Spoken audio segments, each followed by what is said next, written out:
allez, je vous fais deviner celui-là. 41,6%. Souvenez-vous, en exagérant très légèrement ce taux, ce pourcentage, la petite fille d'un célèbre opposant à l'Algérie en avait parlé. Voilà, je vous ai donné un bel indice là, 41,6%.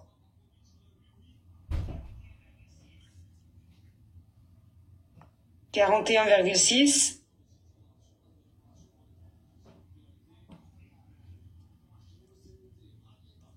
Pas encore, Roya Marocchino. Ah, là, tu t'es trompé, Roya. 41, il y en a un qui l'a trouvé, il a dit ne travaille pas. Non, c'est pas 41,6% de table. 1 sur 4, ça fait un peu moins quand même.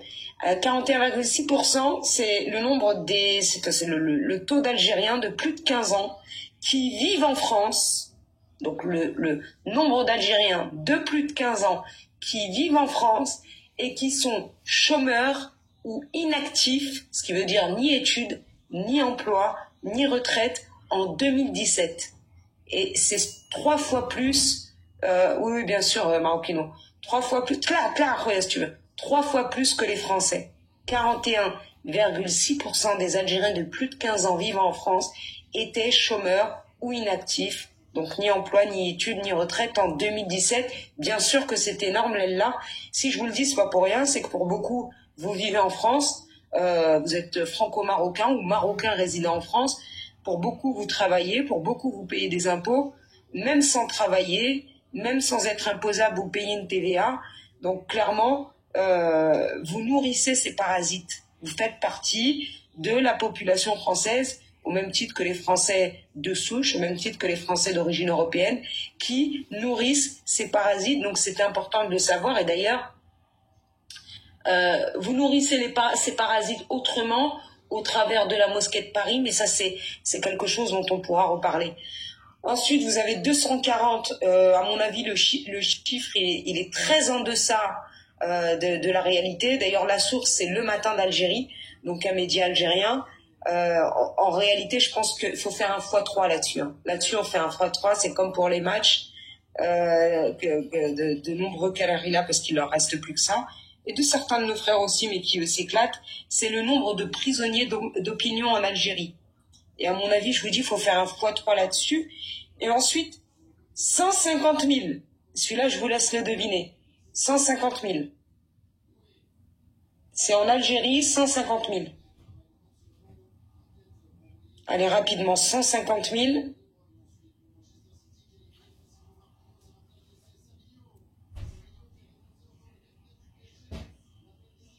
« 150 000, une dizaine de moins que pour les Chaudadas. Sida, non, bien plus que ça. 150 000 mosquées, non. Enfants nés sous X, non, c'est plus loin. Travelo, non, ça pourrait. Diplômés de RSA, peut-être, plus que ça. Sans-abri, crève de faim, malaria, naissance, non. 150 000, c'est le nombre de juifs qui habitaient en Algérie avant l'indépendance. À votre avis, sont estimés à combien aujourd'hui? 150 000 maisons closes, ouais, on n'est pas loin. Non, c'est le nombre de juifs qui vivaient en Algérie avant l'indépendance. Dites-moi, aujourd'hui, à votre avis, sont estimés à combien? Non, pas 0. 6 000? Non. 1000 non plus. Bédaoui, c'est peut-être ça. C'est peut-être 50 parce qu'on est à quelques dizaines aujourd'hui. Voilà, quelques dizaines. On ne sait pas exactement. C'est juste quelques dizaines. Donc ça peut être quelques. Quand on dit quelques dizaines, c'est à partir de 30. Donc, ils peuvent être 30 juifs, ou 40 juifs, ou 50 juifs, mais en tout cas, ils sont moins de 100. Voilà. C'est quelques dizaines. Voilà pour les chiffres que je voulais vous donner. Alors, sur l'article, on nous parle de Brian Sansal, de son arrestation. On nous parle aussi de Doualem, le TikToker de 59 ans qui a été expulsé et que les Algériens ont renvoyé comme un colis de DHL. Parce qu'en réalité, on dit la gauche française dit que c'est le Retailleau qui a estimé que c'était un colis, mais c'est pas vrai.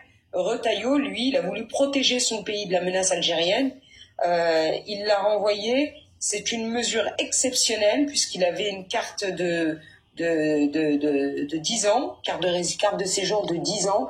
Il avait un passeport biométrique. Donc, en l'occurrence, il était en règle sur le territoire français. D'ailleurs, il travaillait et affilié au régime de sécurité sociale depuis 15 ans. Ça, c'est une information qui nous provient de l'État algérien même. Il a été simplement renvoyé. Ça a été une mesure exceptionnelle du fait qu'il a proféré des menaces à l'encontre de la France dans un contexte assez tendu. Vous le savez, terrorisme. Voilà, la France là-dessus, elle n'a pas été en reste, malheureusement. Et je vous rappelle qu'il y a eu de nombreux morts. Regarde, il peut. Hein. Attends. Ok, c'est moi qui gère alors. Je le fais monter. Juste un instant, Maroquino. Et donc, il a été renvoyé. Ça a été une bonne chose, mais il a été renvoyé encore par l'Algérie comme un colis postal. Vous avez aussi... donc, on nous parle de plusieurs OQTF. On nous parle de Boualem Sansal. Vous avez des titres, parce que c'est un dossier en fait, c'est pas un article, hein, c'est un dossier. Vous avez le dossier qui s'appelle Le chantage, ça suffit. Ensuite, vous avez un article dont le titre est... Hop, laissez-moi remonter. Tebboune, la dérive d'un pouvoir autoritaire. Ça, c'est le chapitre 1. D'accord? Tebboune, la dérive d'un pouvoir autoritaire. Et on nous parle d'énormément... Déjà, on nous parle du fait que Tebboune soit mal élu. Et on nous rappelle qu'en 2024, Tebboune est obligé de remettre en jeu son mandat, parce que la Constitution le prévoit, et que le président sortant est proclamé réélu dès le premier tour avec 14,65% des voix, score qui a été ramené à 84% pour le rendre plus crédible. Donc vous voyez, ça tape fort. Mais juste avant, on nous dit que les manifestants pendant le Irak ont crié Makash vote, en l'occurrence pas de vote, au Makegolo Makash, donc Makash vote, pas de vote, et que l'armée a imposé un scrutin verrouillé, les Algériens l'ont boudé, et suite à une élection trafiquée, Tebboune est proclamé élu au premier tour avec 58% des suffrages. S'ensuit une reprise en main et les démocrates sont arrêtés, intellectuels et journalistes s'exilent en France comme l'ont fait de nombreux dissidents algériens depuis 1962. Comprenez que au-delà des harkis, la plupart des gosses de Carrera qui sont en France, là, les coachs Larage, les Nanou TV, dont on attend l'heure, là, bientôt, tic-tac, sont très probablement des gosses de dissidents ou de harkis, ça dépend. Et ou de harkis. Avant de continuer, d'ailleurs, une partie du chapitre s'appelle Intensification de la répression. Avant de continuer, je vais d'abord saluer mon frère Maroquino. Khoya, ça va, la baisse عليك? Alhamdoulilah, وانتي يا اختي؟ Ça va, Khoya, la baisse. Bien. Ça va, alhamdoulilah. Salam alaikum, Khoya Ibrahim.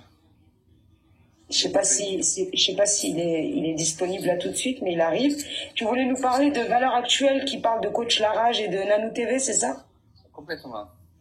Nanou Christelle, pardon, pas Nanou TV. Autant pas moi. Moi, je la connais pas, mais j'écoute pas. Alors, vas-y, on t'écoute, frère. Alors, sur Valeurs Actuelles, tu sais, ils ont publié plein de... pas très longtemps, du moins. Et quand on descend, on feuillette, bon, il parle de l'Algérie, de Doualem. Il parle d'Oualem, il parle de la France humiliée. Ben, l'Algérie est un état voyou, on continue à scroller, on change de page. Et on arrive à la page... Voilà, les soldats numériques d'Alger, avec la photo de Doualem, et en dessous, il y a la page où il y a la photo et la tête de Nanou Christelle. Qu'est-ce qu'ils disent? Sur TikTok, les influenceurs Doualem, Nanou Christelle 312 et Coach Larage distillent leur reine de la France à longueur de vidéos qui prennent des allures de clips à la gloire de l'Algérie. Et donc après il y a l'article, je te l'ai envoyé l'article parce que toi tu lis mieux que moi, parce que moi j'arrive pas à lire, je suis obligé de grandir, et comme j'ai pas l'ordinateur, à chaque fois ils sont en train de parler un peu de tout, d'insulter Boualem sans salle de traître, ils sont en train de refaire, ils leur auront fait leur pédigré en fait, ils sont en train de les mouiller quoi, bien comme il faut. Je suis en train d'ouvrir l'article, donc il me faut le temps que ça télécharge sur le PC, et après éventuellement je vais vous le lire. Je m'expose à rien parce que l'article est sorti. Et puis de toute façon, je vais au Maroc, donc j'emmerde aussi à l'heure actuelle autant que Marianne, pour le coup. Juste une chose, Roti Tati, si vous avez je vous ai mis le hashtag Shekem Tonkaroli, coach Larage, aussi débile qu'il puisse être, et au travers de toute la propagande qu'il exporte et qu'il ramène en France, et toute la haine qu'il y a derrière, il y a quelque chose qu'il faut lui reconnaître. Autant on peut voir le bon, le mauvais, qu'on peut regarder le bon. Et aussi stupide qu'il puisse être, il a il y a quand même un neurone qui fonctionne pas mal. Et il a ce truc de... il fait très attention à ce qu'il dit. C'est un mec, déjà, il est assimilé fonctionnaire, il travaille, c'est un chauffeur de bus, hein, c'est pour ça que je l'appelle 2000 net, et je suis gentil quand je dis 2000 net, parce qu'en réalité, c'est plus 1600 net. C'est un mec qui fait très, très, très attention à ce qu'il dit, parce qu'il n'a pas le droit d'avoir un casier judiciaire. Du fait de sa fonction, enfin de son métier, parce qu'on ne peut pas réellement appeler ça une fonction, hein. Il est derrière un bus, il conduit, sans vouloir, il n'y a pas de son métier, et sans vouloir rabaisser qui que ce soit. Moi-même, j'étais cheminote, donc voilà. Et c'est quelqu'un qui fait attention à ce qu'il dit, parce que concrètement, du fait de son embonpoint, du fait de son gros cush, il aurait beaucoup de mal à ramasser la savonnette. Et donc, si demain il devait manger le ballon, il y aurait fort à parier qu'il soit pris debout. Si vous avez une quelconque vidéo où il ne dit pas bonobo, mais bien marocain, où il dit français, où il dit juif, où il dit si vous avez une quelconque vidéo ou une menace envers quelqu'un, même peu importe, quelque chose, je m'engage à moi à rentrer en France et à déposer plainte. Voilà, parce que eux, ils vont essayer de l'avoir. Nanou, ils l'auront pas, parce que bon, elle arrive pas à respirer, elle est à l'hôpital cochon, pour pas dire le vrai nom de l'hôpital. Il suffit de changer une lettre. Elle fait des séjours à l'hôpital cochon. Je sais pas comment il s'appelle le mec dans putain, c'est quoi la série que je kiffe, Malcolm. Vous voyez le petit Renoir là? Je veux aller rejoindre Malcolm. Vous voyez ce petit Renoir là? Bah, dites-vous, c'est Nanou TV, c'est le même délire. Quand elle sort, elle est obligée de faire des montages. Elle peut pas parler, elle peut pas sortir une phrase sans être sous assistance respiratoire. En plus, à mon avis, ils lui ont filé de l'hélium. Tellement il y a du gaz dans son cerveau, à mon avis, ils lui ont pas filé la bonne ventoline, il doit y avoir de l'hélium dans le bordel. Mouillé. Donc elle, ils l'auront pas. Je vous le dis tout de suite. Par contre, coach Larage, son embonpoint ne va pas le sauver. D'accord? Il peut, je sais pas moi, il peut faire un sombrero, essayer de ramasser la savonnette comme il peut. C'est pas mon problème. Si vous avez la moindre chose qui permette de chier comme ce Kalrouli, faites-le. Tout simplement. Après moi personnellement, je m'en fous qu'il aille en prison, qu'il reste dehors, ça me change rien. Je regarde pas ses lives. Il ne m'atteint pas. Il est ridicule, on le débunk sur chacune de ses vidéos. Hein, monsieur le 6e art pour le cinéma. Il y a un Karmar pour pas savoir que c'est le 7e art. Mais enfin bref. Et puis il nous a servi un truc. Il nous a servi plusieurs repas sur des plateaux d'argent pour ce qui est du débunkage. Donc en réalité, moi j'ai même envie qu'il reste le plus longtemps possible sur les réseaux sociaux, parce que c'est le meilleur des clowns, quoi. Enfin, après Tebboune, il arrive qu'à la cheville de Tebboune. Mais si vous avez quelque chose qui puisse faire, qui va être emmerdé un petit peu, une petite GAV, une petite relais comme ça, parce que le Hamtaro, là, il en paye pas de mine, hein. Vous le rentrez en garde à vue, mais je suis allée comme une fillette, je vous le dis tout de suite, hein. Si vous avez un petit truc comme ça, moi je veux bien. Voilà, pour Valeurs Actuelles, ça a chargé. Je propose qu'on le lise ensemble. Qu'est-ce que vous en pensez? Si tu pouvais juste me donner la page, regarde, j'évite d'aller sur le sommaire. Et après, je lis l'article. Non, elle est, je crois là, attends, je te l'ai dit la page. 1, 2, 3, 4, 5, 6, 7. Regarde dans le sommaire, regarde.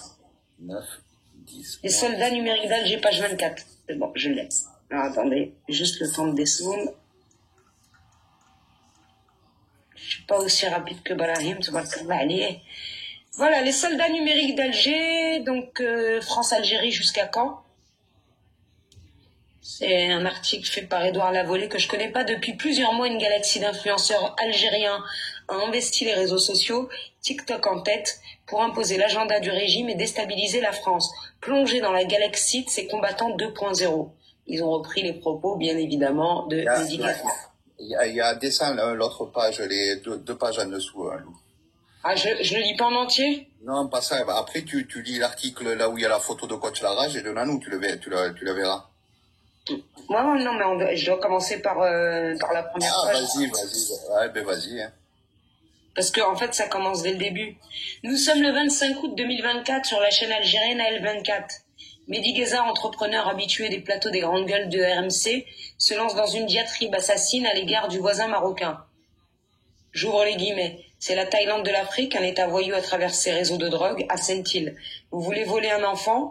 Il y en a. Vous voulez violer un enfant? Il y en a. Vous voulez acheter de la drogue? Il y en a. Vous voulez de la prostitution? Il y en a. Excusez-moi, c'est tout sauf un pays musulman, dit-il. Fermez les guillemets. Devant la violence des propos, les grandes gueules mettront très vite fin à leur collaboration avec l'entrepreneur.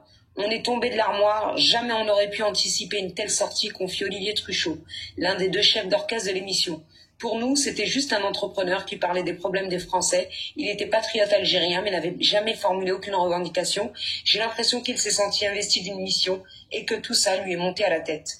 De simple chroniqueur d'une émission à succès de la TNT, Mehdi Guézard s'est mué en quelques mois en l'un des porte-voix les plus influents d'Alger. Puisque les plateaux de télévision français l'ont décrété persona non grata, c'est désormais lors de rencontres informelles qu'il tient son discours farouchement nationaliste. Le 29 novembre, dans un bar du 9e arrondissement, et non un restaurant, comme ça a été dit, dans un bar du 9e arrondissement, il réunit une dizaine d'influenceurs, dont le vidéaste Jeune David, l'ex-compère du youtubeur Norman, ou encore l'ex-aventurier de Koh Lanta Ilyes Ben Youb. Tous se taisent pour écouter religieusement ses conseils. On est attaqué de toutes parts, prévient Guézard. On fait face à une guerre médiatique, on fait face à une guerre politique. Il faut qu'on soit unis, indivisibles, comme la grande et belle Algérie. Quand quelqu'un lance un projet, un Algérien, une Algérienne, aidez-le, sponsorisez-le.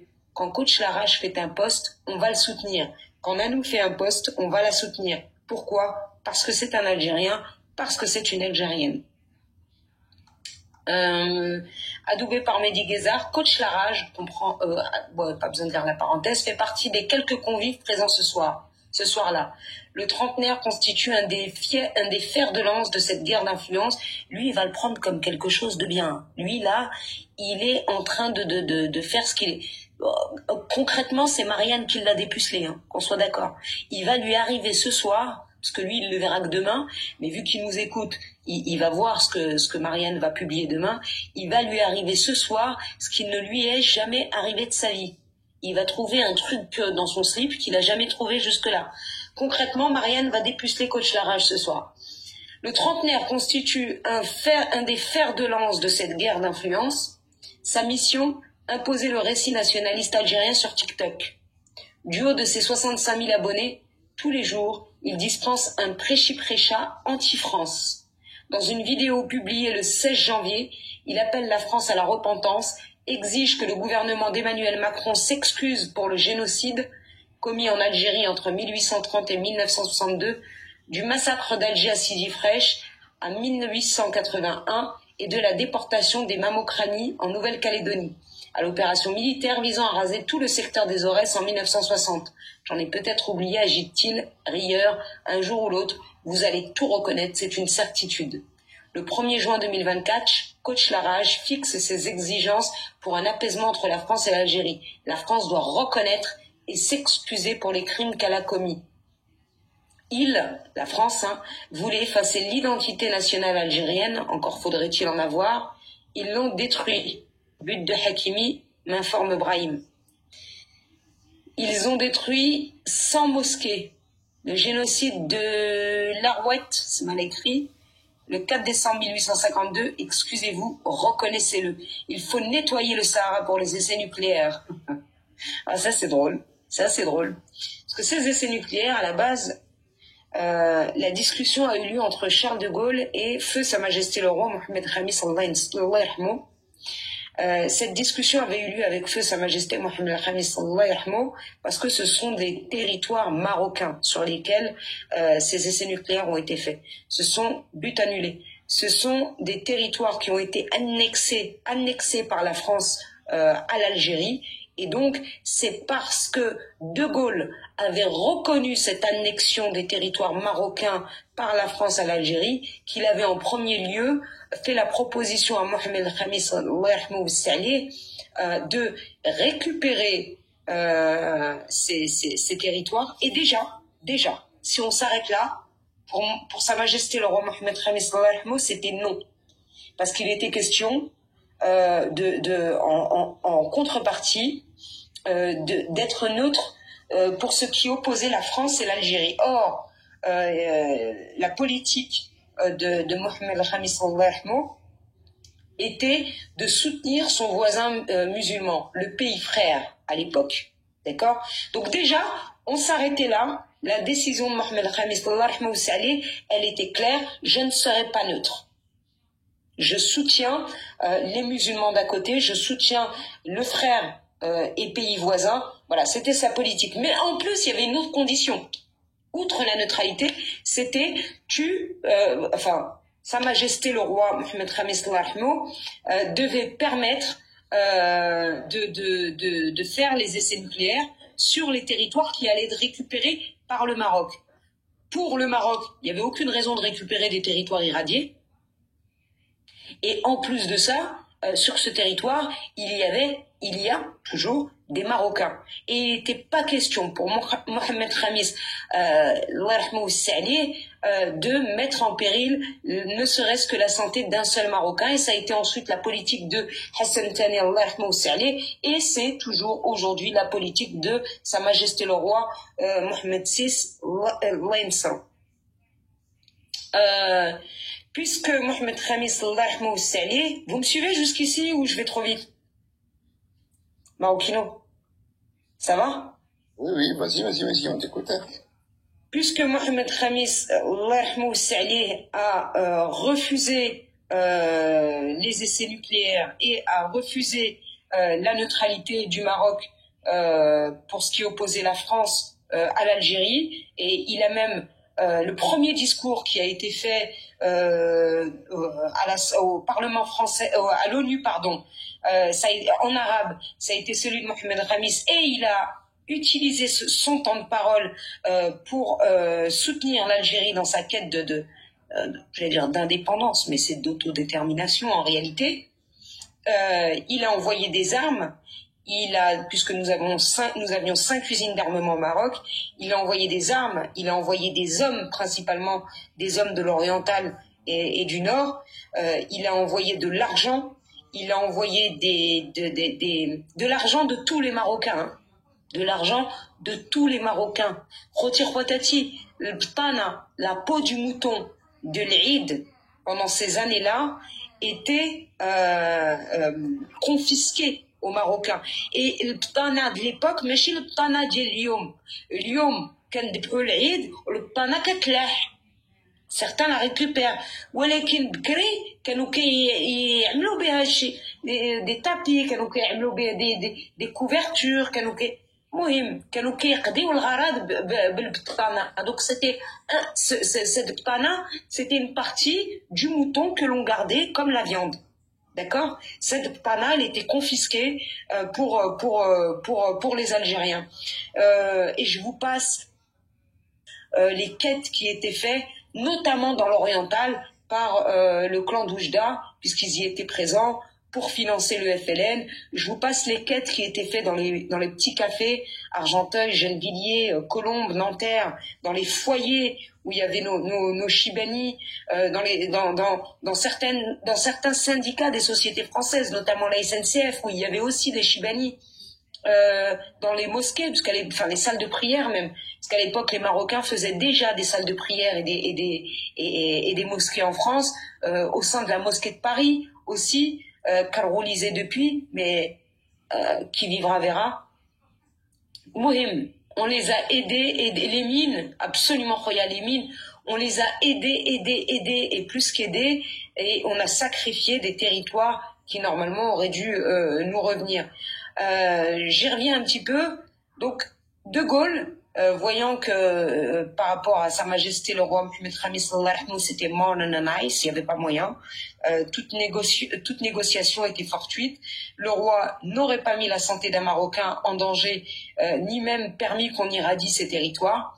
Voyant ça, la France a décidé de considérer les frontières algériennes actuelles et donc de négocier avec l'Algérie pour que l'Algérie permette ses essais nucléaires et la mainmise sur les hydrocarbures et les nombreuses richesses qui s'y trouvent. Dans un premier temps, les Algériens ont dit non, nous ne voulons pas, nous ne voulons pas d'essais nucléaires. Il faut le dire, hein, dans un premier temps, ils ne voulaient pas. Ils ont dit non, nous ne voulons pas d'essais nucléaires et nous ne vous permettrons pas d'exploiter nos richesses. S'ensuit la guerre d'Algérie, qui n'est pas réellement une guerre. Militaires qui se sont rebellés par rapport à De Gaulle, c'est les militaires qui étaient présents notamment en Algérie française et qui avaient développé des commerces, qui avaient des habitations, qui avaient vu naître leurs enfants, etc. Et donc qui ne voulaient pas que l'Algérie devienne un État indépendant. Ces militaires qui sont rebellés avec des civils se sont battus non pas contre une armée algérienne, mais contre des terroristes, puisqu'ils ne s'attaquaient pas aux militaires, mais ils s'attaquaient aux civils, dont des femmes et des enfants. Voilà, ça c'est dit. On n'appelle pas ça une guerre, d'accord? On appelle ça des rébellions au grand max. Ça a duré quelque temps, et puis à la fin, quand ils ont massacré soi-disant 1,5 million de Chouadet, en réalité c'est 400 000 au grand max. Une fois qu'ils les ont massacrés, les Algériens ont plié.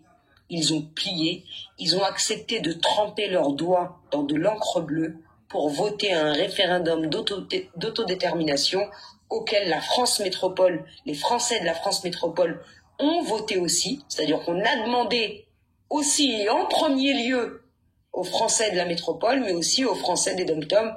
Autrement dit, comme je le dis souvent, il y a un pèlerin qui vit à Wallis et Futuna, qui ne sait même pas où se trouve l'Algérie sur une carte, et qui a voté pour le destin des Algériens.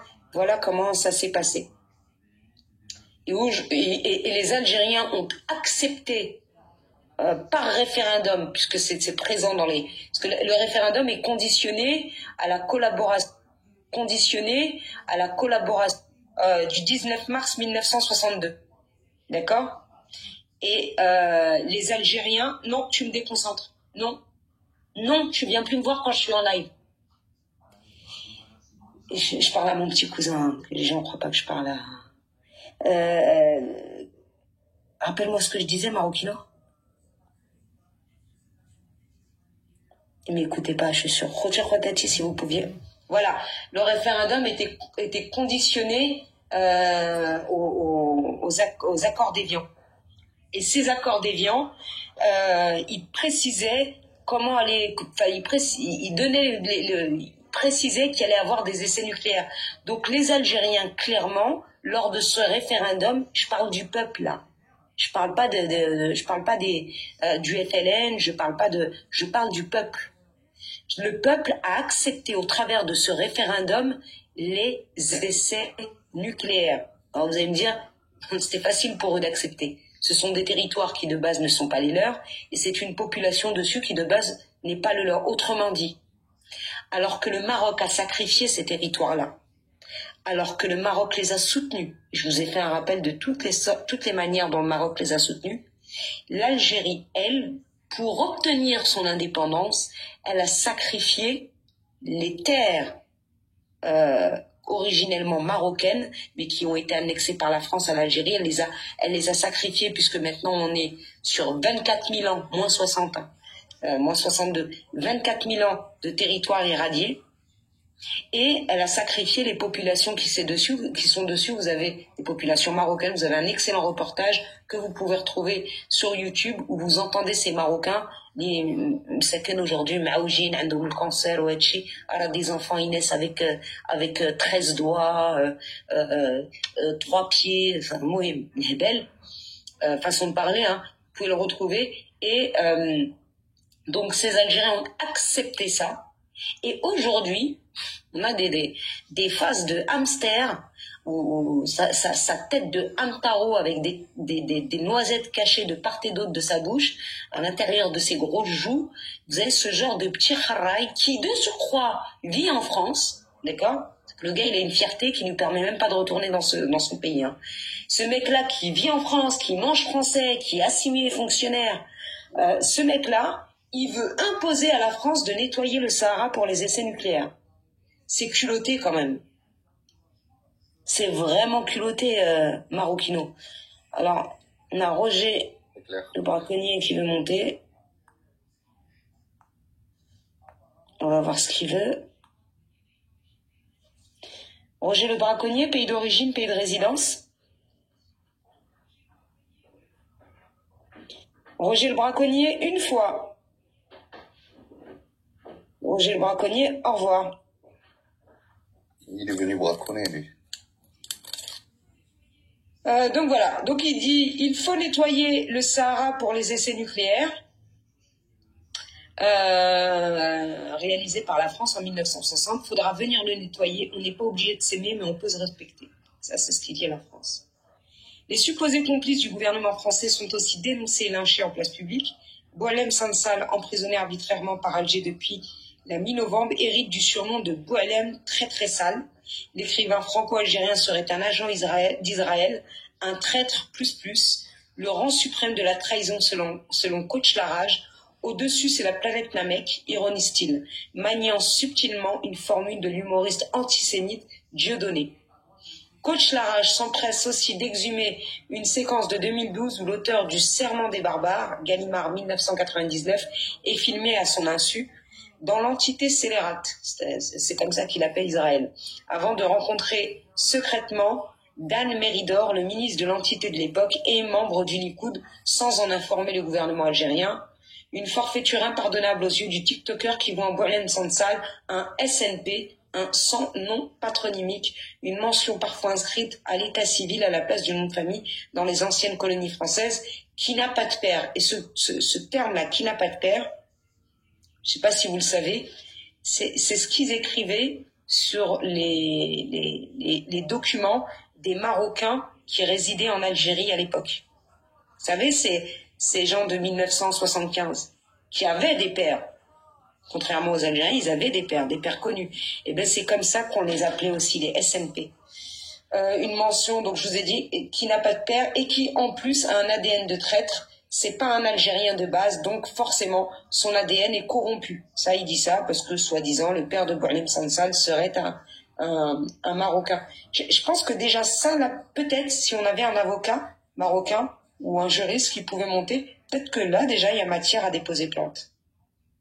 Le problème, c'est qu'il ne nous nomme pas. Il manque de courage. Tu vois, moi, quand je dis j'enfile les Algériens, je le dis clairement. Allez déposer plainte, les gars. Lui, il utilise les termes bonobo, traître, corrompu. Il a pas mon cran, il a pas mon courage, il a pas mon voilà. Il les porte moins que moi. Ou alors il les porte dans ses joues et du coup ça conne dans le cerveau, ça fait des maracas. Le résultat a fait que des années après, il est parti chez l'entité crachée sur l'Algérie. Ce qui est drôle, c'est que le fait que l'Algérie, elle reçoive Bruel, on ne l'entend pas là-dessus. Le fait que DJ Snack soit parti à Tel Aviv faire un concert, là aussi, on ne l'entend pas. Donc, cracher sur la religion, dénonce-t-il, trahis ton pays, crache dessus, fais ce que tu as à faire et on te donne les papiers. Réfugié politique, prisonnier d'opinion, traître un jour, traître toujours. C'est orchestré avec Chawki Benzera, l'opposant algérien à l'origine des révélations sur les ingérences numériques menées par Alger en France. C'est un indique, on ne sait pas d'où il sort. Ça, c'était les propos de Coach Larage. Hein. Je pense que Chawki Benzera pourrait porter plainte. C'est peut-être celui qui pourrait le faire tomber. Dans une de ses vidéos, Coach Larage apporte son soutien à Nanou Christelle, .312, un autre rouage indispensable de la mécanique. Ah, rouage, elle est rouillée pour un rouage. Hein. Alors, je voulais vous dire que les Marocains... Ouais, vas-y, Maroquino. Alors, roué. Ouais, c'est un rouage rouillé et enroué, t'as raison. Moi, j'ai peur pour elle. Ouais. Je l'agace très peu. Déjà, je la connais pas. J'ai jamais regardé ce qu'elle faisait. Sauf quand un frère marocain reprend ses vidéos. Mais en plus de ça, la vérité... En plus, j'ai un problème avec les gros N. Pour être honnête, j'aime bien... Je suis très branchée esthétique. J'aime bien... voilà. Et en plus, quand les gens sont moches et stupides, ça me dérange. Juste moche, ça va. Juste stupide, ça va. Moche et stupide, ça fait beaucoup. Et du coup, j'ai du mal avec elle. Je sais pas ce qu'elle fait. Tout ce que je sais, c'est que quand je vois mes frères marocains reprendre ses vidéos, je vois qu'elle est en PLS, donc je peux pas me permettre de trop la gazer. Déjà, je comprends pas. Elle est sous hélium ou enfin, elle est sous assistance respiratoire. Normalement, vu la taille du zen, et donc les narines en conséquence. Mais elle devrait respirer mieux que tout le monde. Elle devrait être championne internationale d'apnée. Elle devrait être la 2e ou 3e médaille d'or aux derniers Jeux Olympiques. Je comprends pas. Bref, je vais pas lire cette partie-là parce que Nanou Christelle, elle nous intéresse pas et je vais pas tirer sur une ambulance. Voilà, c'était pour Valeurs Actuelles qui est paru aujourd'hui sur le net à 17h. Et ce qui nous intéresse maintenant, c'est Marianne. Marianne qui dit aux Algériens, couchez pas, bougez. Pour Marianne, je vais pas vous lire la teneur de l'article, on le fera peut-être demain, parce qu'il sort demain. Et au-delà du fait qu'on s'expose à des sanctions, à des plaintes, mais à la rigueur, ça je m'en carre, c'est surtout que ça se fait pas. Voilà. Moi, j'aimerais pas avoir un journal à moi ou être... j'aimerais pas qu'on me leak. Donc je ne le ferai pas. Juste quelques titres. L'Algérie est au bord de l'explosion. Qu'est-ce qu'on a encore? L'Algérie est au bord de l'explosion. Là, c'est le débat. Hein. C'est avec Chaouki, Benzira, je sais pas, Mal Smith. La colère grimpe, le pouvoir frappe. Donc là, c'est pour parler des libertés individuelles qui ont été... qui sont réduites à néant. Là, on nous dit c'est une exaspération sourde et menaçante qui couve depuis plusieurs mois. Fin décembre, elle s'est matérialisée par une campagne sur les réseaux sociaux sous les mots d'ordre Manish Radi. Je ne suis pas satisfait, lancé par de jeunes contestataires. D'ailleurs, ils étaient ce matin, en tout cas pour les lycéens, en manifestation, ce matin à Alger, et je les ai enregistrés. Un autre passage, en attendant, la main de la répression frappe fort. On dénombre à ce jour une quinzaine d'interpellations suivies d'emprisonnement, selon Abdelrani Badi, l'avocat des détenus d'opinion. Voilà un petit passage. On nous indique que le pouvoir d'achat s'est réduit comme peau de chagrin. Le salaire moyen ne dépasse pas les 350 € mensuels. C'est le salaire moyen, hein. C'est pas le SMIC. Leur SMIC, il est à 136 €. Aux dernières nouvelles. Peut-être que ça a baissé, peut-être que ça a augmenté. Là, on parle de salaire moyen. C'est-à-dire que ça prend en compte le salaire mirobolant des généraux, etc. On prend les salaires les plus hauts, on prend les salaires les plus bas et on fait une moyenne. Une inflation qui a atteint des seuils critiques, un taux de chômage officiel de 12,7%. Quand ils disent 12,7% de taux de chômage, c'est les chiffres qui sont donnés par l'Algérie. Ce sont les chiffres, ce taux-là, 12,7% de chômage, ce sont les chiffres qui sont donnés par l'Algérie, multipliés par 2 minimum. Je vous le dis, hein. Connaissant les Carrera, pour ceux qui me connaissent depuis longtemps, d'accord, je suis pas que une nana qui vient sur TikTok donner du ACL, poser quelques questions que j'essaye de que je souhaite pour vous en tout cas, si c'est intéressante ou pertinente. Moi là-bas, je suis quelqu'un qui les a infiltrés pendant longtemps, d'accord, qui disait je suis algérienne, j'ai vécu en Algérie, je l'ai dit de ma bouche. Quand certains disent c'est une Carolia, elle le dit elle-même. Je ne suis pas une Carolia, mais je l'ai dit. Parce que je les ai infiltrés. Et donc, je vous le dis, ce 12,7%, c'est absolument... Je suis pas d'ailleurs ici la seule à les avoir infiltrés. Hein. Quelque part, Brahim l'a fait aussi, sauf qu'il l'a fait d'une autre manière. Moi, j'avais une possibilité, j'avais un atout, c'est que moi, j'ai un passeport Carouli. Et cet atout m'a permis de les infiltrer d'une manière que beaucoup de Marocains n'ont pas pu le faire, même s'ils les ont infiltrés aussi. 12,7%, je vous le dis, c'est faux. C'est faux. C'est facilement le double. Je sais pas s'ils prennent pas en compte les temples là-bas, tu sais, et c'est considéré comme métier, Lou. Alors ça, je peux pas te dire. Mais effectivement, s'ils les prennent en compte, ça fait baisser les chiffres du chômage. C'est pas con ce que tu viens de dire. Donc un taux de chômage officiel de 12,7% et des réformes économiques qui ne profitent qu'à une oligarchie proche du pouvoir, la situation du pays est loin d'être alléchante. C'est quand même des propos... Ensuite, on a une vue de Lyon. Voilà, c'est comme ça que c'est, vue de Lyon. Donc ça parle plus précisément de la diaspora algérienne à Lyon. Mais ça nous donne une idée de l'ensemble de la diaspora algérienne. Ces Algériens peu sensibles aux appels de Tebboune. Et là, par contre, on nous parle du fait qu'elle ne constitue pas un groupe homogène et que les opinions sont bien plus nuancées qu'on peut le croire, qu'il y a en réalité beaucoup d'Algériens en France qui sont totalement opposés au régime algérien, à cette Issaba, et on nous informe que la France est une terre d'asile des opposants algériens depuis bien longtemps, le plus célèbre étant Messali Hadj, le père du nationalisme algérien soi-disant, qui était interdit en Algérie indépendant. Donc ça me fait bien rire. Hein. Il a fini ses jours en France, dans l'Oise, dans le 60. Il est mort en 1974.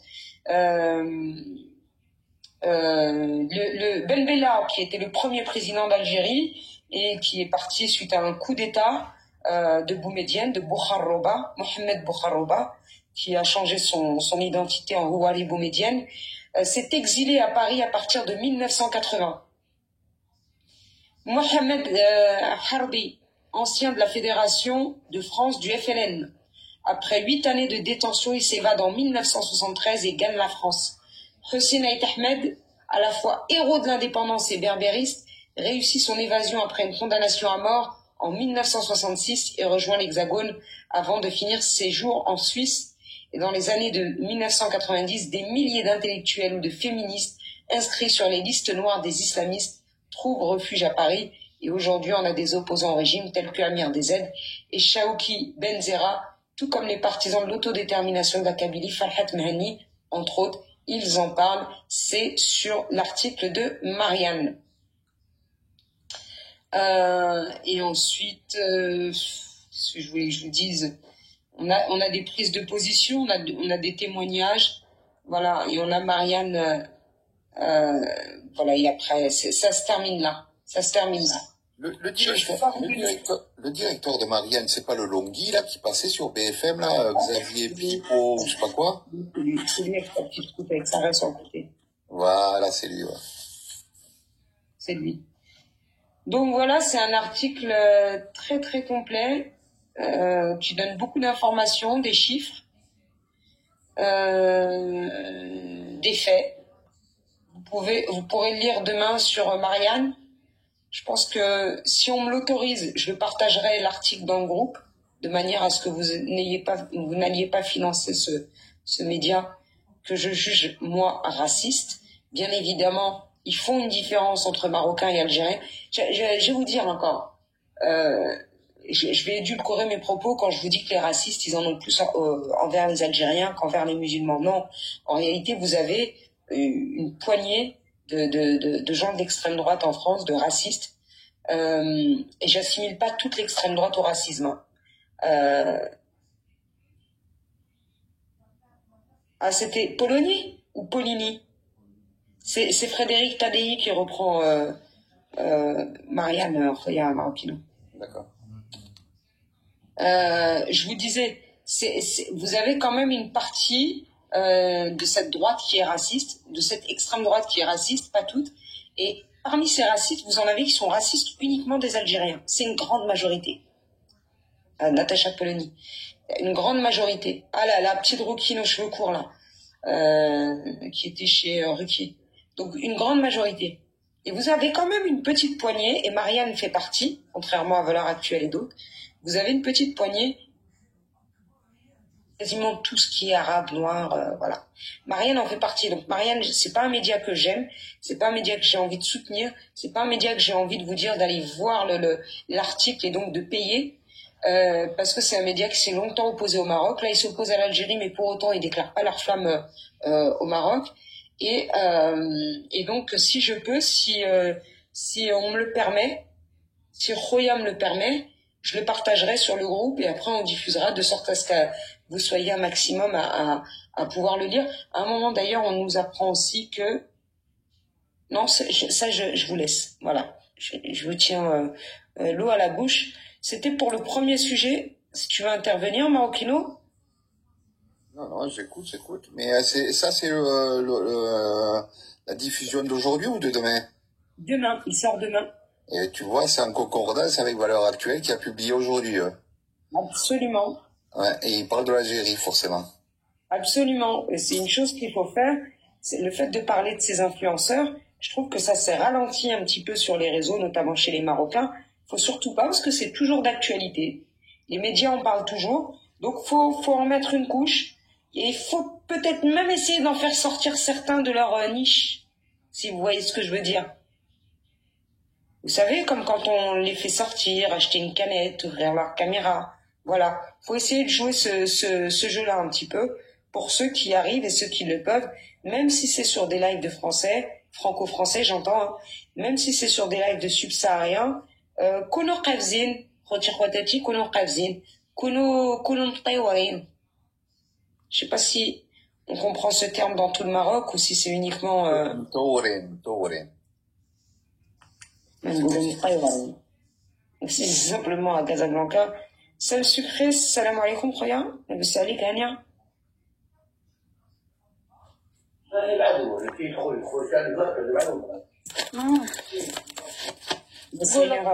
مي حدت باب كان نخرج كانت برا مي يمشي التواليت حالته كيقول مياو مياو مي خرج ولا مي حلت ويلا كنخرج معاك باركو قلت ما خرجت ابدا انا عرفت انا قلت لك برا باش كمان مي شفت ما كانش تما كان ان شاء الله جناني ماروكان سي ماروكان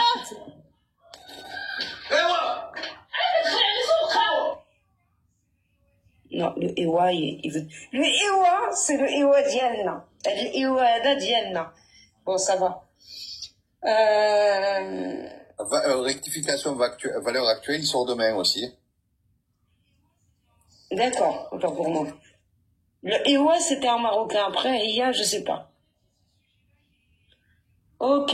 Khoti Khouadati, ce sujet-là, il est clos. Je sais pas si j'ai été trop vite, si vous avez bien... tout saisi, si on peut passer à autre chose. Dites-moi.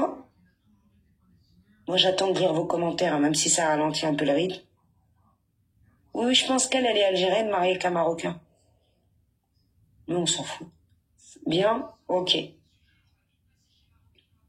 Ok, de toute façon, on n'a pas beaucoup de sujets, on va vite passer chez Marokino après, mais quelques décryptages, quelques lectures, et à moins que Roya Ibrahim, écris-moi en privé. Dis-moi si tu veux qu'on reste un peu sur ce sujet le temps que tu finisses pour intervenir. Donc voilà pour ces personnes-là. Moi, je pense que de manière générale, il faut continuer à les dénoncer. Oui, on peut mettre l'accent sur ceux qui ont de l'influence et de l'influence négative.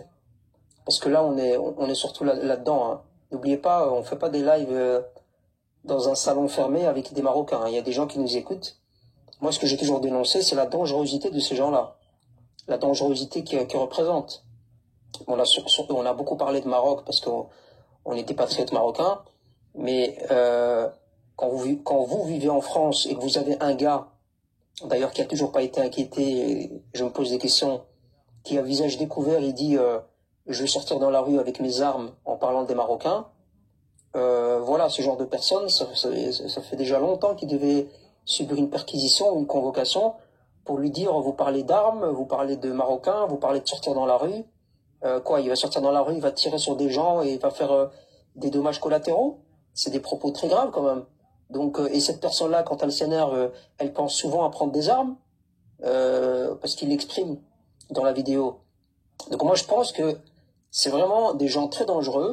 parce qu'il y a une idéologie d'un pouvoir algérien hystérique qui actionne ses relais en France.